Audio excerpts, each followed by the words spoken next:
Bonjour à tous, ce tuto va reprendre un certain nombre de points de la gestion des heures supplémentaires dans la gestion sociale. Donc on va pouvoir, grâce à cette application, revoir le calcul des heures supplémentaires, revoir la base horaire, la rémunération de ces heures supplémentaires et les problématiques posées par le contingent, ainsi qu'une autre technique qui consiste au remplacement de la rémunération des heures supplémentaires par du repos de remplacement. Donc, dans le contexte de cette entreprise, vous aviez des ressources en grand nombre qui reprenaient les informations sur le contingent annuel de reçu, des ressources sur la base de calcul des heures supplémentaires avant les majorations de 25% et 50%. Et il y avait également des informations concernant un salarié à temps partiel. Le contexte était un peu global, mais il n'y avait à traiter que une salariée qui avait fait un grand nombre d'heures supplémentaires. Alors, vous deviez dans son mail lui répondre en lui expliquant les lois, la réglementation ou la convention, puisque vous devez vous mettre systématiquement dans la position où vous êtes rémunéré pour cela. Donc là, la cliente vous pose des questions et vous devez répondre au mieux de vos connaissances en étant le plus clair possible, en voulant détailler les calculs, les explications et en évitant les phrases trop longues qui alourdissent la lecture de vos écrits. Donc, vous deviez rappeler que les heures supplémentaires se décomptent, se calculent en semaines civiles et ont considéré comme heures supplémentaires les heures qui sont effectuées au-delà de 35 heures. Donc même si une semaine vous avez fait des heures supplémentaires et la semaine suivante vous avez été absent, pour congé sans solde par exemple, il n'y a pas de compensation entre les semaines. Quand on observait les semaines, on voyait que la S1, la salariée avait travaillé 10 heures. 10 heures, euh, le, ces 10 heures vont faire l'objet d'une rémunération différente. Les 8 premières heures vont être rémunérées avec une majoration de 25% et 2 heures rémunérées avec une majoration de 50%. La semaine 2, la salariée n'a pas dépassé 35 heures, pas d'heures supplémentaires. La semaine 3, elle a réalisé 4 heures supplémentaires. Donc ces 4 heures ne dépassent pas les 8 heures, donc elles sont rémunérées à 25%. La semaine 4, la salariée a travaillé 11 heures et donc on va avoir une rémunération de 25% de plus que le taux horaire pour les 8 premières heures et 3 heures pour les rémunérations à 50% de plus. La dernière semaine était à cheval sur les 2 mois et donc vous deviez spécifier que les semaines à cheval euh, sont prises en compte au niveau du nombre d'heures supplémentaires le mois suivant. Au niveau de la rémunération, un texte était fourni euh, et on vous expliquait que dans les bases de calcul des heures supplémentaires, on doit tenir compte d'un certain nombre de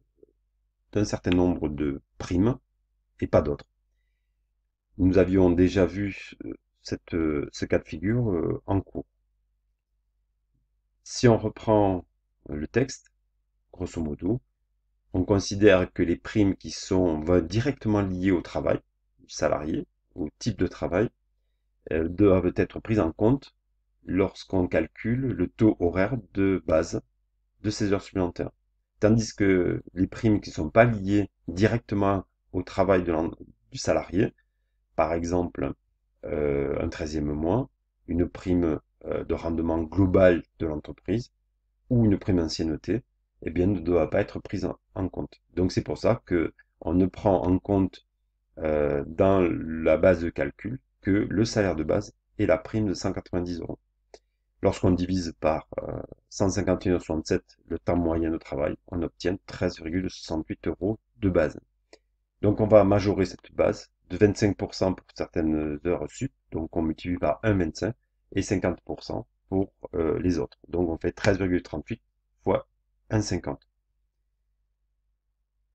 Le salaire le salaire brut total du mois doit reprendre évidemment le salaire de base, les primes, parfois vous les avez oubliées, plus les 20 heures rémunérées à 16,76 et les 5 heures rémunérées à 20,08 et ça donne 2433,60.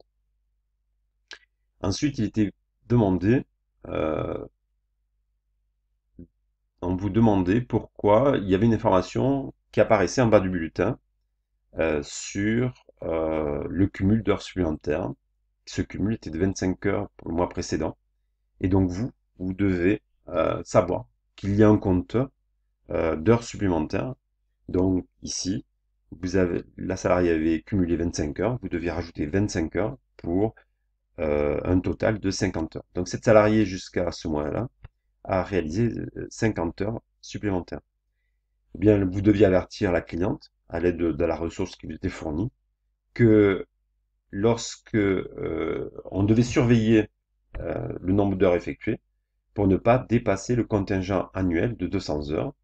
Ce contingent annuel est très fortement impacté par les choix politiques, puisqu'il il évolue. Dans les années passées, il a fluctué vers des durées moins longues ou plus longues.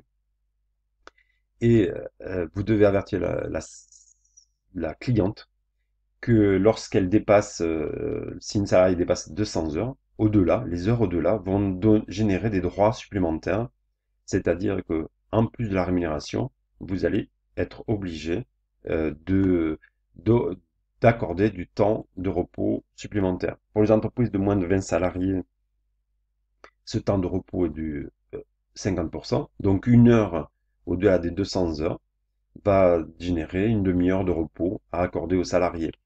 Et pour les entreprises de plus de 20 salariés, eh bien, vous avez un temps de repos additionnel qui se rajoute à la rémunération de 1 heure. Donc la, la 201e heure euh, sur l'année d'heures supplémentaires va générer 1 heure de repos en plus. Donc on voit bien que cette réglementation est faite pour éviter que les entreprises recourent aux heures supplémentaires massives. Alors, il y avait également des questionnements sur le repos compensateur, mais de remplacement. Effectivement, la cliente peut, si elle ne souhaite pas rémunérer les heures supplémentaires, elle peut accorder du temps de repos. Donc, ce temps de repos ben, suit les règles de rémunération. Ainsi, les heures sup rémunérées à 25 avec une majoration de 25%, eh bien, vont donner lieu à une majoration de temps de repos de 25%. C'est ainsi que lorsque la salariée a fait 20 heures normalement rémunérées avec une majoration à 25%, eh bien, on doit lui accorder 20 heures multiplié par 1,25 avec 25% de temps de plus de repos. Donc attention, c'est bien un remplacement de la rémunération. Et les heures à 50, eh bien, 50%, eh bien, seront majorées, le temps sera majoré, donc on va faire 5 heures fois 1,50.